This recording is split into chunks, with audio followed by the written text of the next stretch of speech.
What's up, friends? Welcome back to another edition of the Pack a Day podcast. I'm your host, Andy Herman. You can follow me on Twitter at Andy Herman NFL. Yesterday, we went over my top 5 most underrated Green Bay Packers. If you haven't checked that episode out yet, please make sure to do so. Today, we're going to be going over the top 5 most overrated Green Bay Packers, which I'll be fully transparent was a bear to do. There is very few players on this team that I would argue are extremely overrated in any capacity at the moment. This is a very young team, a lot of first and second year players. So it's a lot of the veterans that we'd have to be ranking here. So I'll go over those in just a moment. But before we get there, I wanted to quickly discuss the Dalvin Cook situation in Minnesota. Now, as I'm recording this, it hasn't been finalized as of yet. There's been no trade or release. Minnesota basically, if they cannot find a trade for him, has announced, or it's been reported, I guess, that they will ultimately release him. So to me, this is a very interesting conversation because, and this will probably be one of the first of many controversial takes for me today. The first is I kind of want Dalvin in Minnesota, and that might seem like, wait, what? You want to see Dalvin Cook to stay in Minnesota? I like this Minnesota team exactly where they are. And where they are, and I've been saying this for the last couple seasons, and I know Viking fans don't like it, which I love even more, but they're in no man's land. They can't win it all, and they're not bad enough to get really good draft picks. They're in that, you know what, last year they won the division, and that was great for them. And guess what? They lost in the first round of the playoffs, if memory serves correctly. So that's their spot. Their high side is losing in the first, maybe the second round of the playoffs. The downside is probably 7-10, 8-9, somewhere in there. They've got some really good players like Justin Jefferson, Christian Darrisaw. Like Kirk Cousins is still there, who last year played very good football for them. But there's just no path to an actual Super Bowl for that roster. So the more they kind of keep that team together, the more I'm like, all right, you guys just stay in that sweet spot. Enough to be annoying during the course of the regular season, but never good enough to be a Super Bowl contender. That's not a bad spot for them to be in. Now, that being said, Dalvin Cook is gone. Zadarius Smith is gone. They've done some retooling and reshaping of their roster. Eric Kendricks is gone.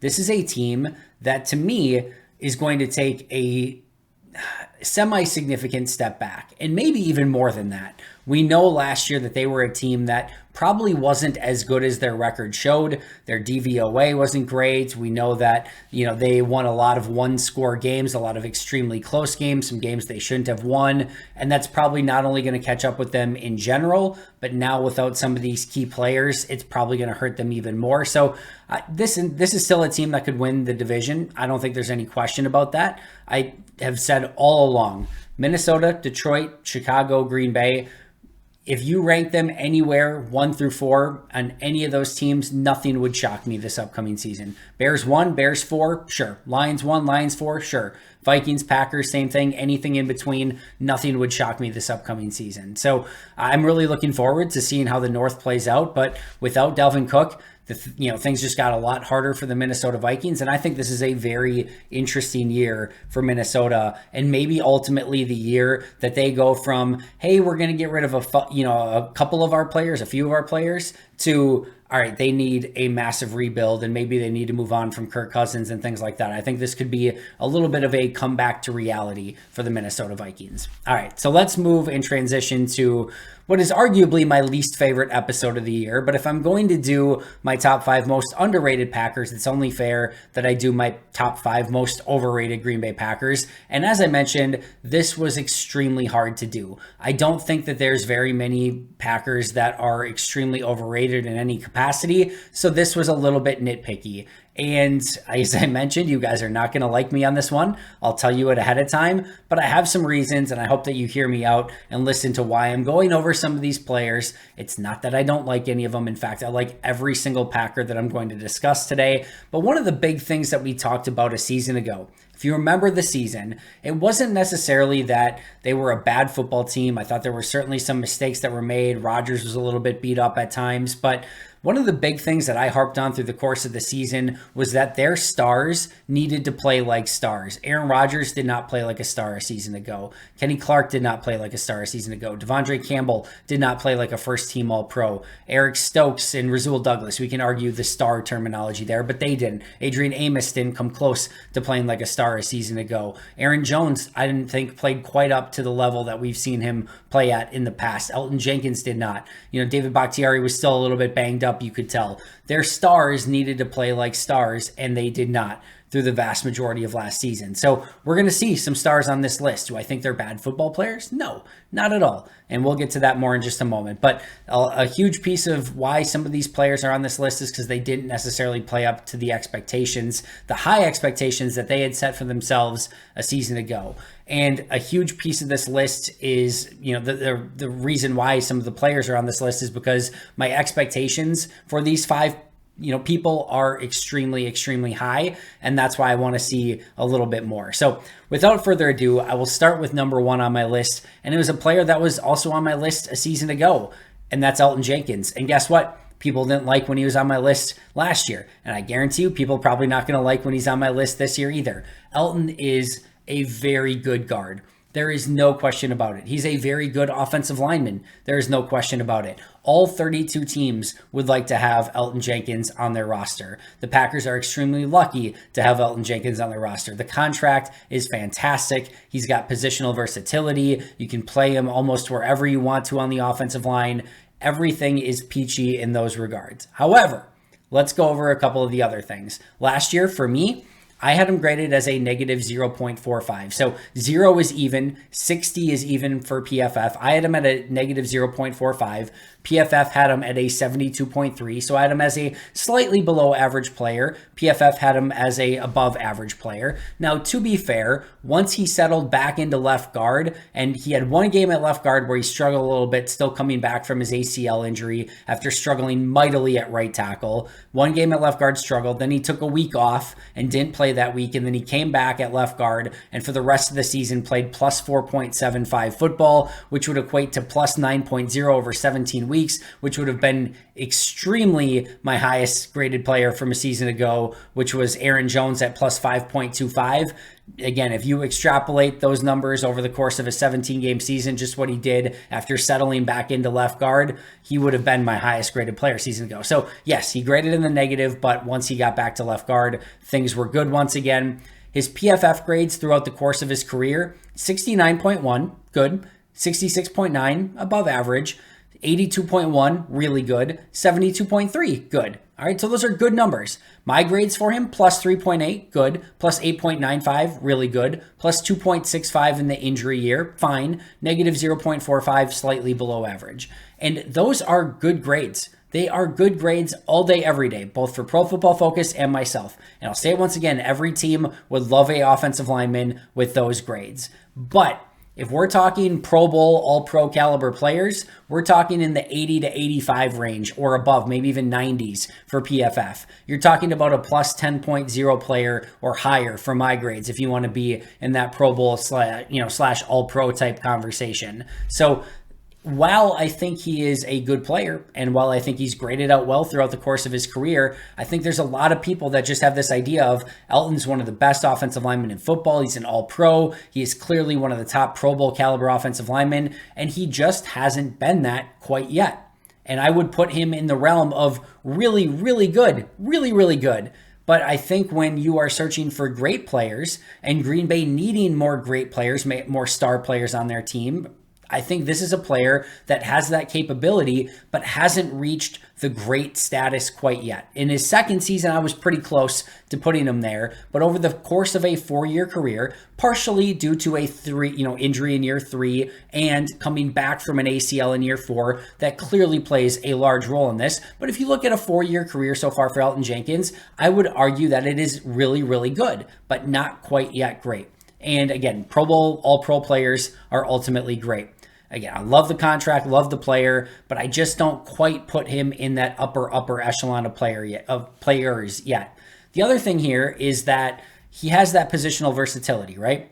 But last year at right tackle, he was bad, and I mean really bad. Like to the point of me wondering, even if they moved him back to guard, was like this was something just broken with Elton Jenkins. And it was that he was playing a little bit back out of position, but also just coming back from the torn ACL. As mentioned, once he got back to left guard, he was really good at, once again, in everything that we've seen him and expected him to be. But there is the question now of, can he play right tackle? And maybe it just was the ACL, and maybe just the combination of going to the right side, playing tackle, and coming off the ACL all at once was what ultimately doomed him at that position last year.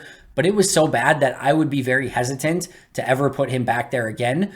And if we start limiting some of the versatility of Jenkins, that also limits some of like the just high-end, extreme, insane, player that he is, because you can just plug him at any 5 position and be totally good wherever you want to put him. So if one of those positions is off the board now, that does limit that upside just a little bit as well. That being said, keep him at left guard. Like, you don't need to move him around, and he can be a very, very good left guard at minimum. And it would not surprise me if this season we saw him get to that great level. I think had he had a full season like we saw in the second half of last year, we would be talking about this a little bit differently. And I think if he can carry over the second half of last year and play like that for the entirety of this year, we're going to be talking about him at a level that we haven't quite seen him play at so far. So I think there's a lot of really positive things here for Elton, and I think the ACL injury really set him back as expected, but I still think there's a level that he can get to reach greatness that we haven't seen quite yet. And I'm very bullish that this can be the year that he does so. But as of yet, we have not seen that. And that's the only reason I think he's slightly overrated at this point, is because I think a lot of people just have him in that all-pro great category. And I'm just not quite there yet. Really, really good, not quite great. This is the year I hope we see him be great. Number 2 on my list is Kenny Clark, another player that I beyond love. Kenny Clark is one of my favorite players that I've ever watched on tape for the Packers. Just love breaking him down. But last year, PFF had him as their 45th interior defensive lineman. And I don't think that that is a hot take by them, by the way. I think that's right around the level that he played at a season ago. PFF's grades for Kenny Clark over his career, 74.8. 87.3, 90.2, like everything's going great. 79.5, bit of a step back, but then 76.1, 75.4, and then 66.4 a season ago. My grades for Kenny Clark, plus 10.95, plus 13.1, plus 11.7, plus 9.8, plus 11.7, plus 4.25. So through the entirety of his career before last year, he was just a guaranteed 10.0 player or better. Like, that's just what it was. And last year, he didn't hit half of that for me. And that was the first year that we can argue that he looked sort of human. He had been so good for so long that it was a little bit surprising and shocking to see him play at a level that we haven't seen him play at before. And I think what we saw with Kenny Clark last year was a good defensive tackle that helps you win football games. But if we're being honest, just about every single team in the NFL has a player like that along the interior of the defensive line. A good run-stopping defensive tackle that can give you a little bit as a pass rusher and isn't going to be a complete game changer for you. That's what we kind of saw to Kenny Clark a year ago. And like I said, just about every team has a player like that. That's why he ranked in the 40s for PFF. Now, it could have just been a one-year anomaly last year for Kenny, and we could see him bounce back this year and be better than ever. That's well within the realm of possibility. But we also have to remember that while he is still young, he has played a lot of snaps. There's been a lot of seasons where he's played on the high end of percentage of snaps for a defensive tackle. So you wonder if some of those snaps are starting to catch up with him a little bit. And I think even if we look at Kenny like being a really good player, he's not necessarily the type of player that is going to set you apart. He's not the type of game-breaking, type of defensive tackle like a Chris Jones or an Aaron Donald or someone like that. And those are extreme examples, but we even saw the Leonard Williams of the world, the Dexter Lawrences, and those type of players like really be game-changing defensive linemen. And we didn't see that from Kenny Clark last year. And even in his best of his best, he is a run-stopping extraordinaire, but isn't a fast twitch, I'm going to get right up and penetrate and break down your offensive line and make a ton of plays, guys. He's going to reset the line of scrimmage. He's going to, bull rush offensive linemen back into your quarterback at times, but it's still a little bit more of a slow burn. And this is, again, coming from somebody who beyond loves watching the game that Kenny Clark puts on tape every Sunday. No questions about it. But I do think there have been a lot of snaps that he has played. I do think there is a chance that peak Kenny Clark might be a little bit behind us. And again, why I would say maybe it's slightly overrated is because a lot of people immediately put him in that upper echelon of Pro Bowl / All-Pro caliber players. And the truth is that in his career, he has 0 All-Pros and 2 Pro Bowls. And that is just about fitting for the player that Kenny Clark has been. So one of my favorite players, key piece to the defense. He has shown some signs of maybe not quite being the same player anymore. I hope that he really bounces back this season. I think he still has a lot to give to this team. But if we're talking about a All-Pro / high-end Pro Bowl caliber player, we just haven't seen that out of Kenny as of late. And there's just a really good chance that maybe we don't see him quite at that level again, like we did maybe second, third year of his career. Number 3 on my list is probably the biggest reach of these, but that's Jaire Alexander. Now, Jaire was still the 8th best corner by PFF a season ago. And if you take out a couple corners that were on that list with only about 400-ish snaps, you get to 6th best corner in the NFL a season ago. His grades by PFF were 72.4, 71.9, 90.7, 73.4 in his injured season, and then 80.3 a season ago. My grades for him, 7.0, 8.95, 13.55 in that same 90.7 season by PFF, 2.9 in his injured season, and then plus 0.8 a season ago. So I had him a little bit lower on my grade than PFF had him last year. Now, clearly one of the best cover corners in the NFL, no debate about it. I'm not even going to try to debate that in any way. And it is very clear that Green Bay did not always use him to the best of his capabilities a season ago either. A lot of off-man coverage or off-zone coverage, I should say, not the press man that he loves to play, sort of kind of tied his hands behind his back at times and didn't let him be the corner that Jaire wanted to be. And I think that clearly affected him. There was issues with, Jerry Gray and Joe Barry and being on the same page, and this defensive backs and the defense and being on the same page. Everything was just a bit disjointed in that defensive backfield. But part of that was Jaire Alexander as well. We also saw a lot of miscommunications in the defense, and it was everyone. It was Rasul, it was Jaire, it was Amos, it was Savage, it was Stokes, it was everyone. And that's unacceptable for a group of veteran defensive backs. But again, Jaire was a piece of that. Now, again, clearly one of the best cover corners. Run defense, however, was hit and miss, sort of literally. There were times where he was not as active, not as aggressive. You could tell coming back from that separated shoulder or the shoulder injury from 2 seasons ago that he just wasn't the same physical, intense, flying around corner at the beginning of last year. Now, I will say towards the end of last year, we started seeing that Jaire Alexander again. And with all of that being said, he allowed a passer rating of 66.2 a season ago, had 5 interceptions, is still clearly a top 10, if not a top 5 corner in the NFL. He was a second-team All-Pro. I didn't quite see that a season ago. I saw a really good player. I didn't quite see that second team All-Pro. And part of this is just my extreme high-end expectations for Jaire Alexander. I think he can be the corner in the NFL. Number 1, the best, period. And last year I saw a really good corner. And at times, great. And especially in the second half of the season, I think we saw closer to great. But I just was wanting a little bit more. I want a little bit more of that intensity. I want a little bit more press man coverage out of him, if I'm being honest. That's not on him. That's on the defense. But I think part of it was just defense, play calling, etc. But I thought Jaire had a little bit more to give. Didn't quite see that same level that we saw in 2020 from Jaire. 2020 Jaire was special. Last year was just maybe even great. I would even say maybe last year was great. I want to see him be special again. So a little bit of a reach here, if even I'm being honest, of putting Jaire on this list. But as I mentioned, really hard to pick out 5 guys that I thought were overrated. Jaire in the ever so slightest amount, just because I think people are on the just like set it and forget it. He's an automatic All-Pro, and I'm just not quite there with that. I think he's really good, even great, but I want to see him be special again like he was in 2020. All right, number 4 on my list is Quay Walker.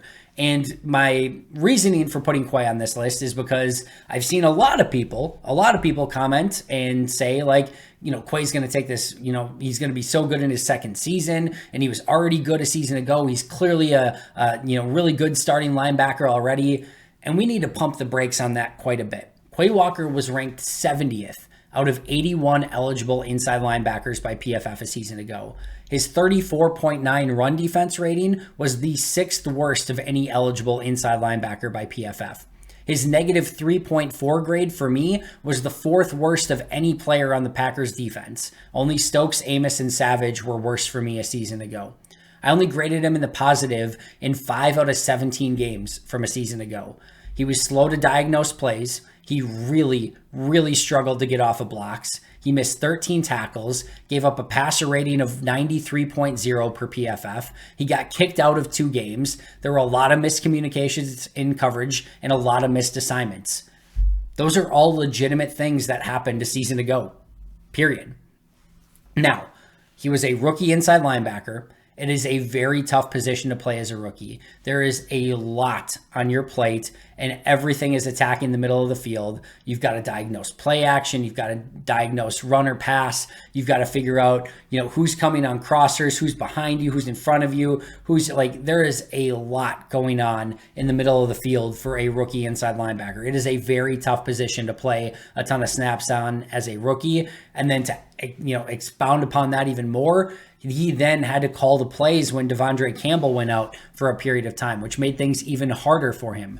The talent is clearly there, and I do want to see him play a little bit more of a instinctual level of football. To me, the biggest lesson that I've learned with scouting linebackers over the year is that inside linebacker is an instincts position.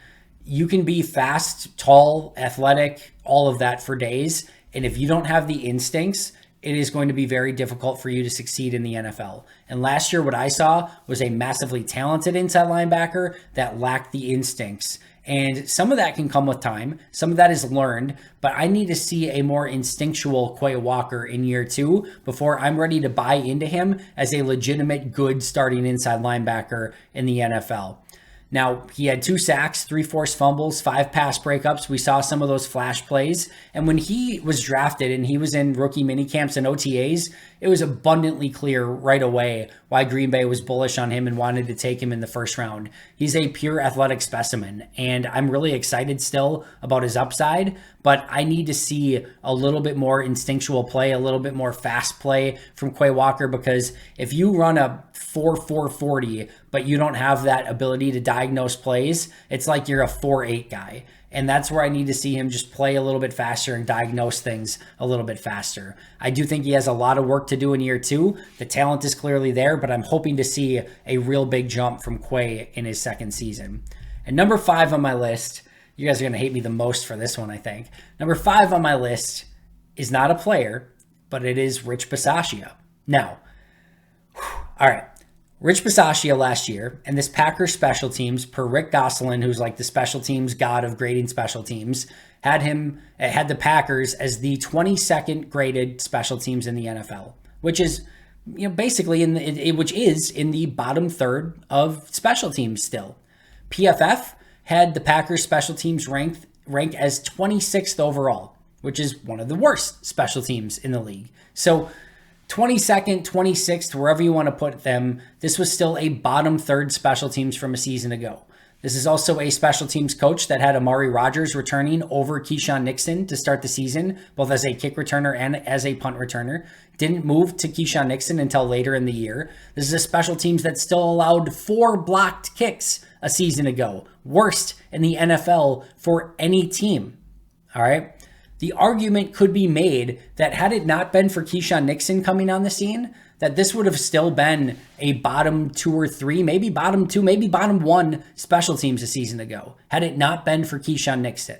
Now, to be fair to Rich, the reason Keyshawn was on the team was because of Rich Bisaccia, who wanted that player on the team. And to be abundantly clear, Rome is not built in a day. And this was a generationally bad special teams for an extremely long period of time. So to actually go from 32nd and arguably one of the worst special teams I've ever seen in my lifetime to 22nd is a legitimate jump. Even if they went to 26th, it was a legitimate jump. And it does take time to go from something that was so broken to something that at least is working in some capacity, which it was more than doing so with Keyshawn Nixon returning kicks and punts to the house at will, it seemed at times. So there were some real positives from a season ago that we were able to take away, but there were still some negatives, including those block kicks and block punts that need to get cleaned up. And while I think he deserves credit for the jump, this was still a bottom tier special teams unit, a bottom third, if you will, special teams unit.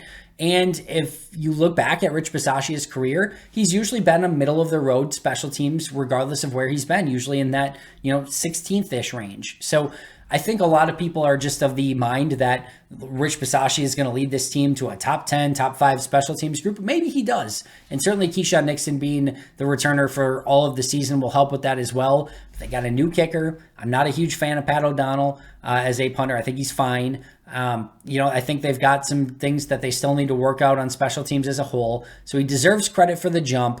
But if we're just expecting that he's just going to be a top 10 special teams this year, that remains to be seen, and I think job not done for Rich Bisaccia quite yet. So regardless of where he ranked his special teams, great jump from a season ago, and what I think he's brought to this culture of the Green Bay team has been huge, and the culture in the special teams locker room I think has been huge. So a lot of positives from Rich a season ago, but I don't think it's quite as rainbows and butterflies as I think a lot of people would have you believe. I think there's still a lot of work to be done if this wants to be a top half of the league special teams unit, which has been a long time since they've even been in that conversation. So listen, to wrap things up, I love Jenkins, I love Jaire, I love Kenny.